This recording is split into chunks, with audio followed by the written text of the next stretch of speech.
Sanibonani. Ezweni nje bafuthe edlule kunentombazane engijwayelene nayo noma engizothi nje engiyaziyo. Esihlangane nje esitobhini nami ngihambele indlela zami. Shule masihlangana nale ntombazane sase sizoxoxa. Isihle intombazane belishisi nje ilanga.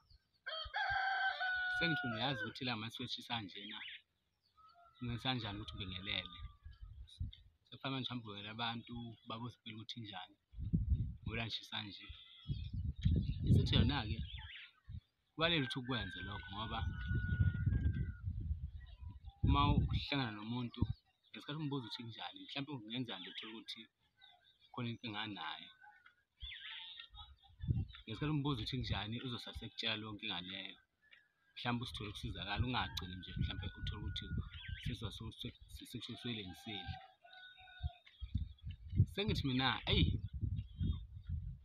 angihambisani naleyo nto leyo yokuthi ngithi uma nginey'nkinga ngihambe ngizeleka nje kubantu, ngihambe ngixoxela abantu ukuthi nginey'nkinga ezokuthi nokuthi. Angiboni ukuthi ahambisana nale nto, akangizwa ukuthi ngithini. Mina bafowethu angikholelwa ekutheni kufanele ukuthi uma uney'nkinga ukhalise kwe-ambulensi, angikholelwa kuleyo nto leyo. Angikholelwa ukuthi uma usuke uney'nkinga kufanele ukuthi zaziwe umhlaba wonke, kufanele ngenxa yokuthi ufuna ukusizakala noma mhlawumbe ufuna iy'yalo. Angihambisani naleyo nto leyo bafowethu. Angimgceki mhlawumbe umuntu ohambisana nayo, angisho ukuthi mhlawumbe yena u-wrong ngoba bafowethu umuntu nomuntu ubuka ngendlela yakhe. Umuntu nomuntu unendlela impilo yakhe akhethe ukuthi ihambe ngaleyo ndlela leyo.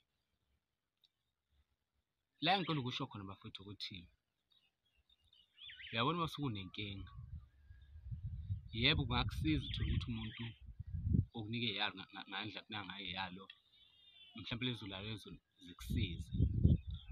Kodwa into eyingozi kakhulu ngento osuke uyixoxela umuntu iyodwa ukuthi umuntu uma usumxoxele inkinga yakho ayigcini ngokuthi ihlale kuyena kuphela, nakanjani uzoyixoxa.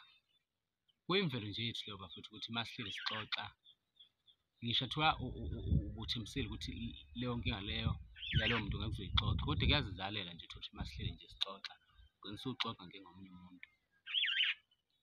Manje into eyinkinga nansi-ke uzothi uyaxoxa ngenkinga mhlawumbe yami mina engixoxela noma ngifuna ukusizakala. Uxoxa uze uxoxela nomuntu oyisitha sami noma uze uxoxela nomuntu ozosizakala ngaleyo nto leyo.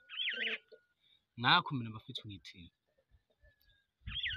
awuzame ukuthi uma usuke uney'nkinga uy'sombulule ngendlela nje yakho, ngendlela obonayo ukuthi wena izokusebenzela. Kodwa hhayi ukuthi le ndaba yokuthi uma uney'nkinga manje-ke sekwazi wonke umhlaba, wena uma uke wanenkinga nje, hhawu usuwinike lonke umhlaba. Yebo, ngesikhathi usaxoxa uzizwa ungcono, kodwa isikhathi esiningi into enjalo ayiphethe kahle bafowethu.